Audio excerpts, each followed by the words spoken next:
Adios, Bob. That's just one of the headlines residents in Zimbabwe woke up to this morning. And now, after 2 weeks of political turmoil, the African country is getting ready to swear in its next president.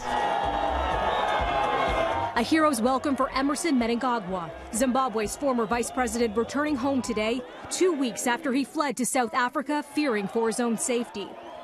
The 71-year-old will be sworn in Friday, replacing Robert Mugabe, who resigned on Tuesday. Mugabe was placed under military house arrest after he fired Mnangagwa, paving the way for his wife, Grace Mugabe, to eventually become leader. Despite the celebrations, critics are already pointing to Mnangagwa's checkered past. He was head of state security in the 80s during a bloody crackdown that killed 20,000 people.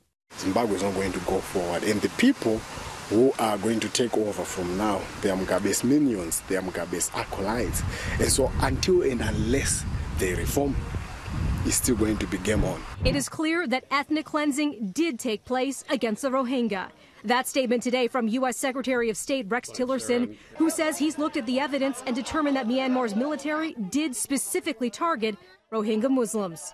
More than 600,000 have fled to neighboring Bangladesh in recent months, telling stories of mass murder, rape, and destruction. They were catching us and slaughtering us and firing at us, he says. We could not move. We were surrounded by the army. They killed our people and set fire to our houses.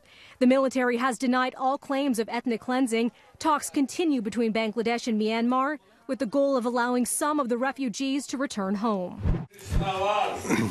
Mr. Mladic, if you we adjourn, Mr. Mladic will be removed from the courtroom. A courtroom outburst by Ratko Mladic today, better known as the Butcher of Bosnia.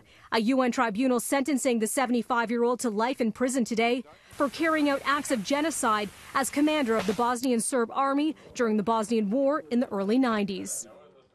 More than 8,000 Muslim boys and men were killed in the genocide under Mladic's command. More than 100,000 were killed in the Bosnian War in all. Mladic plans to appeal the life sentence.